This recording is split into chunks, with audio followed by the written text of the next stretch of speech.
There we are. I believe this is session number 8. You'd think I'd be getting used to this by now, but I'm not. I'm nervous as ever. But this one superseded a promise that I made to cover the dandelion escapade, and that one will have to wait maybe a few minutes and maybe tomorrow, the next day. At any rate, an item happened this week that has, to me, had significant impact on my life. And this goes back to the part of the blog, Who Am I? And that was the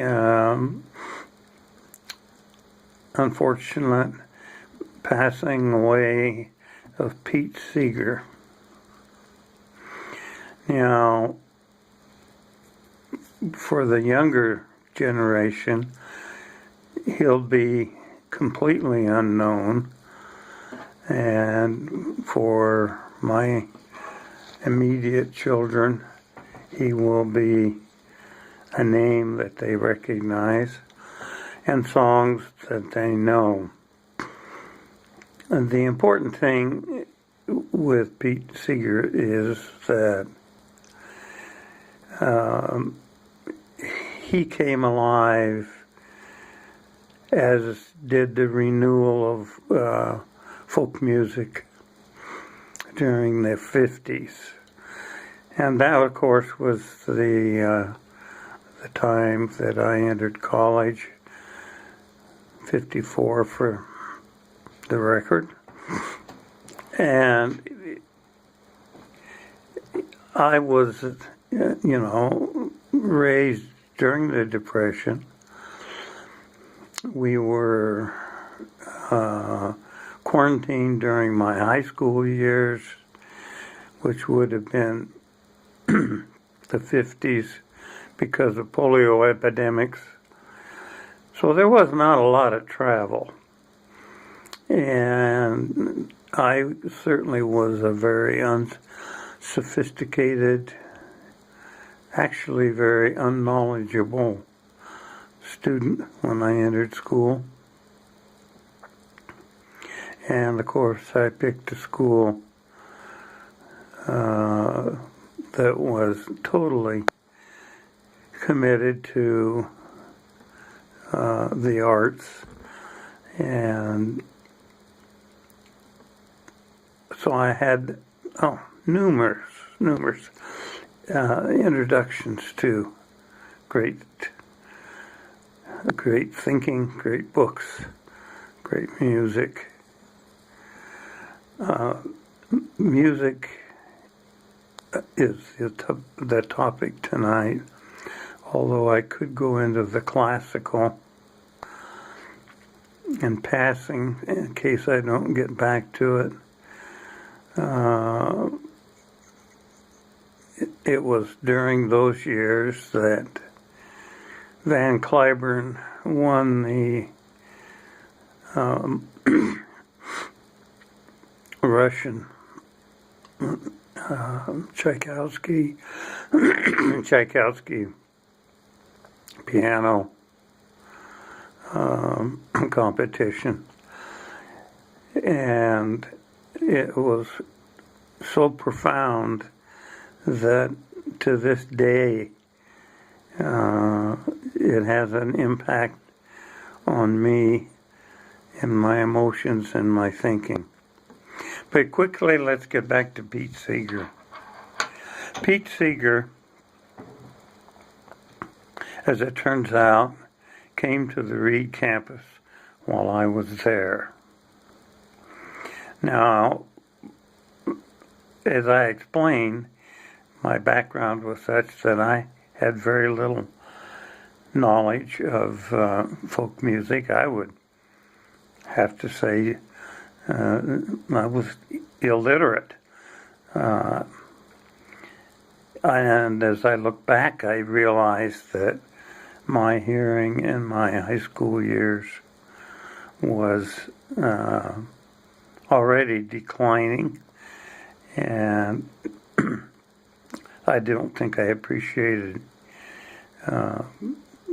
even the songs of the day, although the 45 RPM collection is still down in the basement, and that would be mine and your mom's. But Pete Seeger introduced me to music that really touched my soul. He brought alive a time and people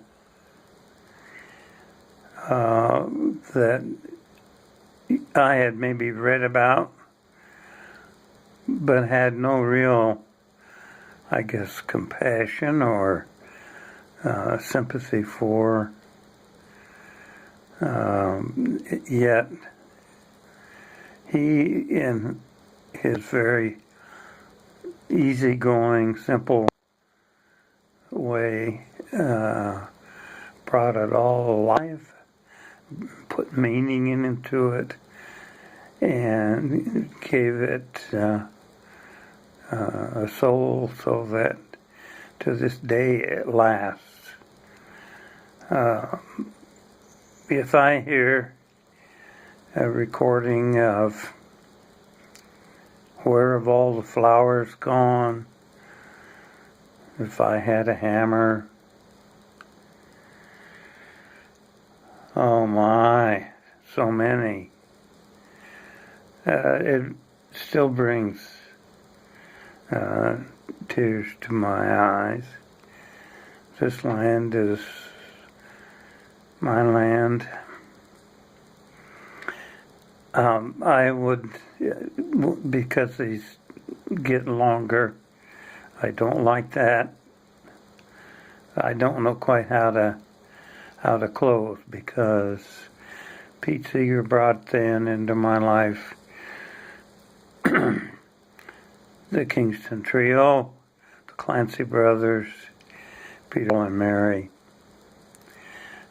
We even stopped once on a trip to Los Angeles at Hungry Eye in San Francisco, hoping to see the Kingston Trio, but they were not playing at the time. I guess I do have to close. I am. It just makes me emotional, and I wish well, maybe it's worth spending more time on later, and perhaps from a different standpoint. So, with that, carpe diem.